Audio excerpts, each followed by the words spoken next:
ओम साई राम। श्री साईं सच्चरित्र चैप्टर 4।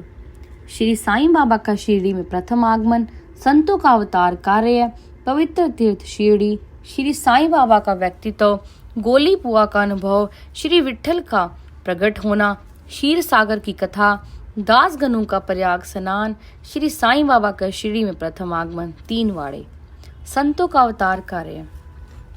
भगवद गीता के 4 अध्याय 7-8 में भगवान श्री कृष्ण कहते हैं कि जब जब धर्म की हानि और अधर्म की वृद्धि होती है तब तब मैं अवतार धारण करता हूँ। धर्म स्थापन, दुष्टों का विनाश तथा साधु जनों के परित्राण के लिए मैं युग युग में जन्म लेता हूँ।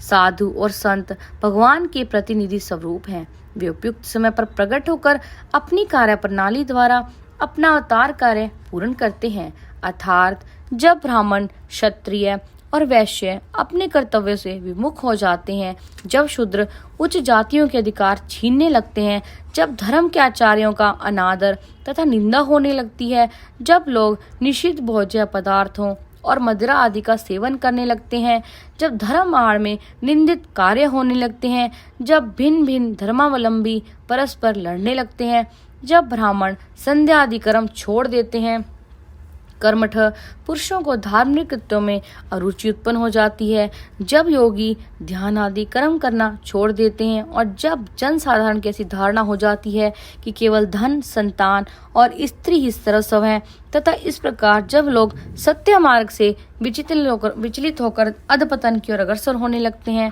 तब संत प्रकट होकर अपने उपदेशों एवं आचरण के द्वारा धर्म की संस्थापना करते हैं। वे समुद्र के ज्योति स्तंभ की तरह हमारा उचित मार्गदर्शन करते हैं तथा सत्य पथ पर चलने को प्रेरित करते हैं। इसी मार्ग पर अनेक संत निर्वतीनाथ, ज्ञानदेव, मुक्ताबाई, नामदेव, गोरा, गुणाई, एकनाथ, तुकाराम, नरहरि, नरसिंह भाई, सज्जन कसाई, सामता बाली और रामदास तथा कई अन्य संत सत्य मार्ग का दिग्दर्शन कराने हेतु भिन्न भिन्न अवसरों पर प्रकट हुए और इन सब के पश्चात शिरडी में श्री साईं बाबा का अवतार हुआ। पवित्र तीर्थ शिरडी अहमदनगर जिले में गोदावरी के तट बड़े ही भाग्यशाली हैं, जिन पर अनेक संतों ने जन्म धारण किया और अनेकों ने वहां आश्रय पाया। ऐसे संतों में श्री ज्ञानेश्वर महाराज प्रमुख थे। शिरडी अहमदनगर जिले के राहता तालुका में है। गोदावरी नदी पार करने के पश्चात मार्ग सीधा शिरडी को जाता है।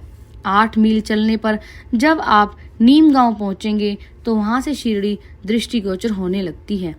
कृष्णा नदी के तट पर अन्य तीर्थस्थान गाणगापुर, नरसिंहवाड़ी और औदमपुर के समान ही शिरडी भी प्रसिद्ध तीर्थ है। जिस प्रकार दामोजी ने मंगलवेढ़ा को, समर्थ रामदास ने सज्जनगढ़ को, दत्तावतार श्री नरसिंह सरस्वती वे वाड़ी को पवित्र किया, उसी प्रकार श्री साईनाथ ने शिरडी में अवतीर्ण होकर उसे पावन बनाया। श्री साईं बाबा का व्यक्तित्व। श्री साईं बाबा के सानिध्य से शिरडी का महत्व विशेष बढ़ गया।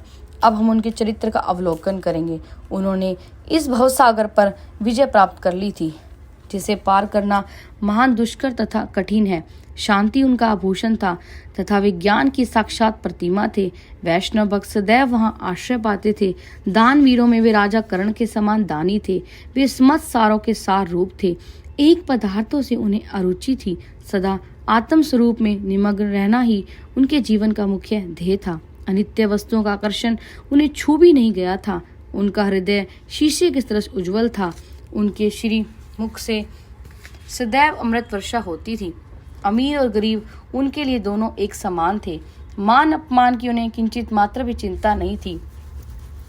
वे निर्भय होकर संभाषण करते, भांति भांति के लोगों से मिलजुल कर रहते, नर्तकियों का अभिनय तथा नृत्य देखते, गजल कवालियां भी सुनते थे। इतना सब करते हुए उनकी समाधि किंचित मात्र भी भंग न होती थी।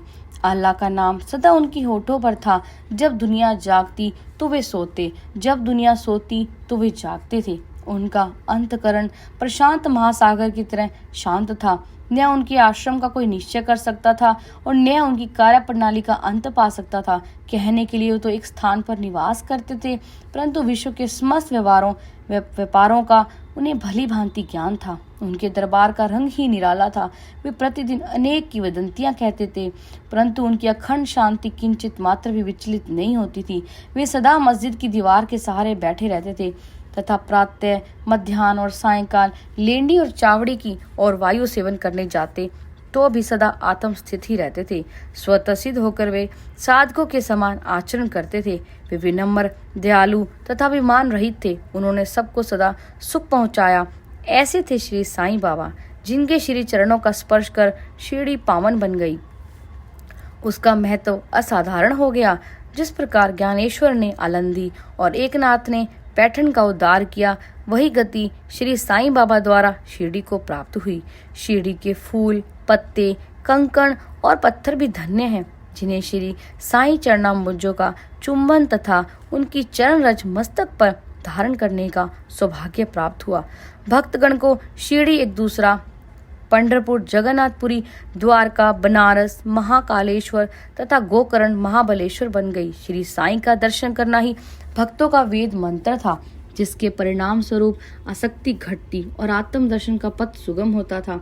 उनका श्री दर्शन ही योग साधन था और उनसे वार्तालाप करने से समस्त पाप नष्ट हो जाते थे।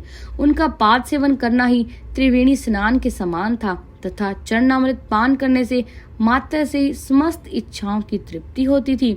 उनकी आज्ञा हमारे लिए वेद सदृश थी। प्रसाद तथा उदि ग्रहण करने से चित्त की शुद्धि होती थी। वे ही हमारे राम और कृष्ण थे, जिन्होंने हमें मुक्ति प्रदान की। वे सदा आत्मस्थित, चैतन्य घन तथा आनंद की मंगल मूर्ति थे।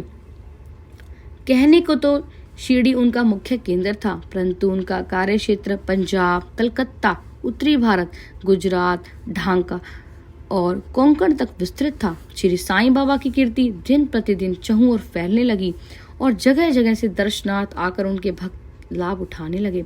केवल दर्शन से ही मनुष्य, चाहे वे शुद्ध अथवा अशुद्ध हृदय के हों, के चित्त को परम शांति मिल जाती थी। उन्हें उसी आनंद का अनुभव होता था जैसा कि पंढरपुर में श्री विट्ठल के दर्शन से होता है। यह कोई अतिशयोक्ति नहीं है। देखिए, एक भक्त ने यही अनुभव पाया है। गोली बुआ, लगभग 95 वर्ष के वे वृद्ध भक्त, जिनका नाम गोली बुआ था, पंडरी के एक वारकरी थे। वे 8 मास पंढरपुर तथा 4 मास गंगा तट पर निवास करते थे। सामान ढोने के लिए वे गधे को अपने पास रखते और एक शिष्य भी सदैव उनके साथ रहता था। वे प्रतिवर्ष वारी लेकर पंढरपुर जाते और लौटते समय श्री बाबा के दर्शनार्थ शिरडी आते थे। बाबा पर उनका अगाध प्रेम था। वे बाबा की ओर एकटक निहारते और कह उठते थे कि ये तो श्री पंढरीनाथ, श्री विट्ठल के अवतार हैं, जो अनाथ नाथ, दीन दयालु और दीनों के नाथ हैं। गोली बुआ श्री विठोबा के परम भक्त थे। उन्होंने अनेक बार पंढरी की यात्रा की तथा प्रत्यक्ष अनुभव किया कि श्री साईं बाबा सचमुच में ही पंढरी नाथ हैं। विट्ठल स्वयं प्रकट हुए। श्री साईं बाबा की ईश्वर चिंतन और भजन में विशेष अभिरुचि थी। वे सदैव अल्लाह मालिक पुकारते तथा भक्तों से कीर्तन सप्ताह करवाते थे। इसे नाम सप्ताह भी कहते हैं। एक बार उन्होंने दासगणु को कीर्तन सप्ताह करने की आज्ञा दी। दासगणु ने बाबा से कहा कि आपकी आज्ञा मुझे शिरोधार्य है, परंतु इस बात का आश्वासन मिलना चाहिए कि सप्ताह के अंत में विट्ठल अवश्य प्रकट होंगे, परंतु साथ ही भक्तों में श्रद्धा व तीव्र उत्सुकता का होना भी अनिवार्य है। ठाकुरनाथ की डंकपुरी, विट्ठल की पंडरी, रणछोड़ की द्वारिका, यही तो है। किसी को दूर जाने की आवश्यकता नहीं है। क्या विट्ठल कहीं बाहर से आएंगे? वे तो यहीं विराजमान है। जब भक्तों में प्रेम और भक्ति का स्रोत प्रवाहित होगा तो विट्ठल स्वयं ही यहाँ प्रकट हो जाएंगे। सप्ताह समाप्त होने के बाद विट्ठल भगवान इस प्रकार प्रकट हुए। काका साहब दीक्षित सदैव की भांति स्नान करने के पश्चात जब ध्यान करने को बैठे तो उन्हें विट्ठल के दर्शन हुए। दोपहर के समय जब वे बाबा के दर्शनार्थ मस्जिद पहुंचे तो बाबा ने उनसे पूछा, क्यों विट्ठल, पार्टी लाए थे ना? वे बहुत चंचल हैं, उनको दृढ़ता से पकड़ लो। यदि थोड़ी भी असावधानी की तो वे बचकर निकल जाएंगे। यह प्रातःकाल की घटना थी और दोपहर के समय उन्हें पुनः दर्शन हुए। उसी दिन एक चित्र बेचने वाला विठोबा के 25 चित्र लेकर वहां बेचने आया। यह चित्र ठीक वैसा ही था जैसा कि काका साहब दीक्षित को ध्यान में दर्शन हुए थे। चित्र देखकर और बाबा के शब्दों का स्मरण कर काका साहब को बड़ा विस्मय और प्रसन्नता हुई। उन्होंने एक चित्र सहज खरीद लिया और उसे अपने देवघर में प्रतिष्ठित कर दिया। ठाणा के अवकाश प्राप्त मामलतदार श्री बी वहीदेव ने अपने अनुसंधान के द्वारा यह प्रमाणित कर दिया कि शिरडी पंढरपुर की परिधि में आती है। दक्षिण में पंढरपुर श्री कृष्ण का प्रसिद्ध स्थान है, अतः शिरडी ही द्वारका है।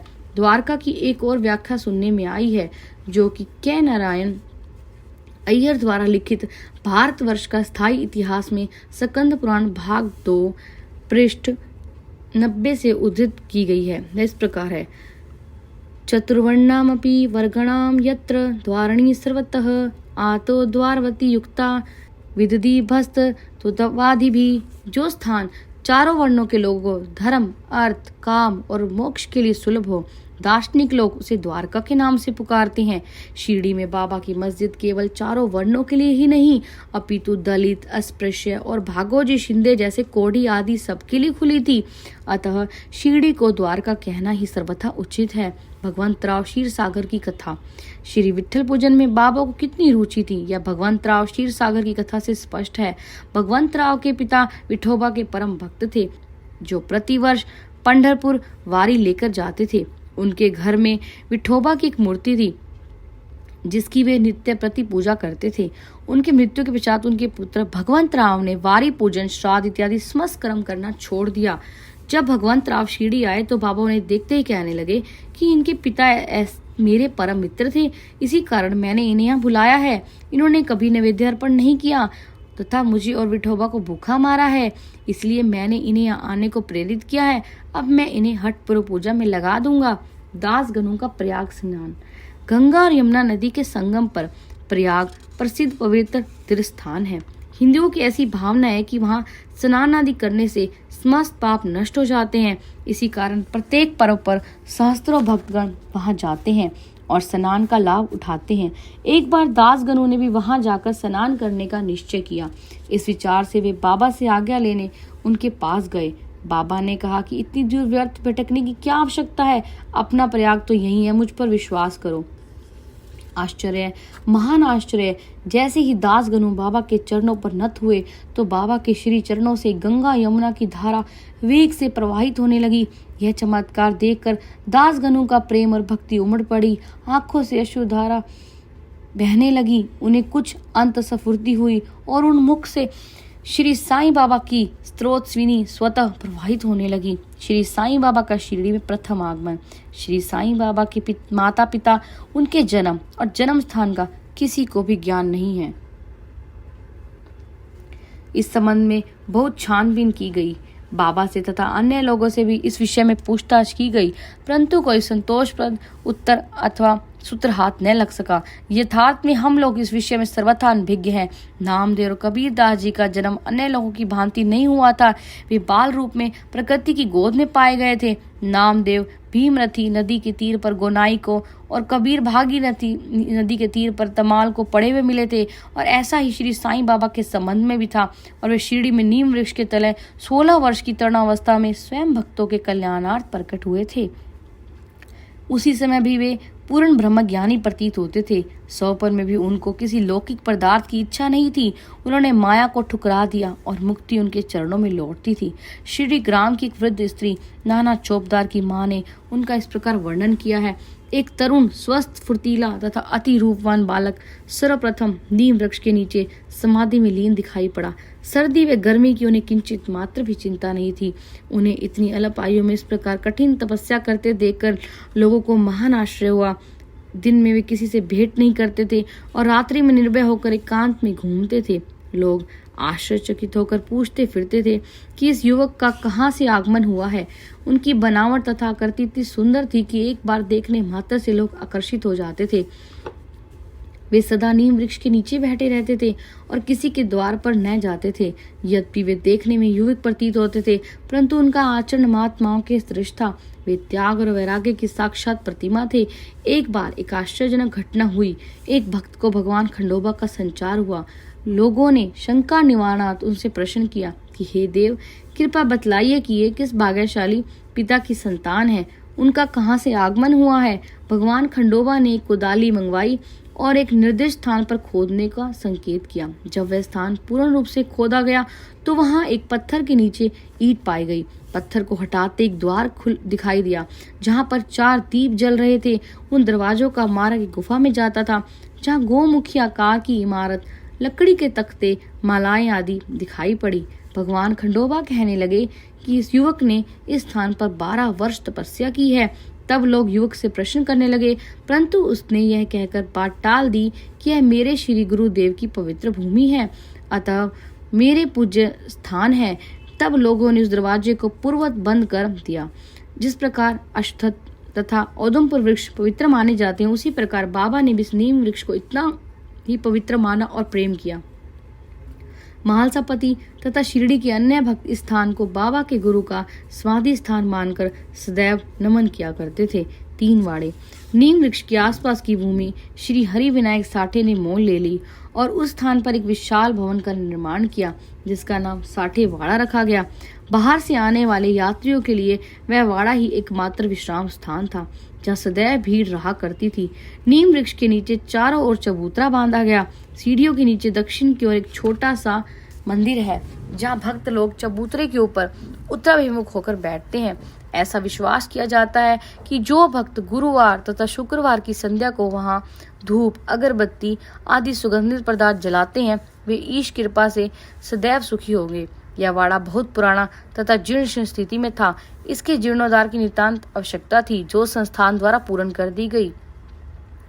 कुछ समय के पश्चात एक दूसरे वाड़े का निर्माण हुआ जिसका नाम दीक्षित वाड़ा रखा गया। काका साहब दीक्षित कानूनी सलाहकार जब इंग्लैंड में थे तब वहां उन्हें किसी दुर्घटना से पैर में चोट आ गई थी। उन्होंने अनेक उपचार किए परंतु पैर अच्छा न हो सका। नाना साहब चंदोरकर ने उन्हें बाबा की कृपा प्राप्त करने का परामर्श दिया, इसलिए उन्होंने सन 1909 में बाबा के दर्शन किए। उन्होंने बाबा से पैर के बदले अपने मन की पंगुता दूर करने की प्रार्थना की। बाबा के दर्शन से उन्हें इतना सुख प्राप्त हुआ कि उन्होंने स्थायी रूप से शिरडी में रहना स्वीकार कर लिया और इसी कारण उन्होंने अपने तथा भक्तों के हेतु एक वाड़े का निर्माण कराया।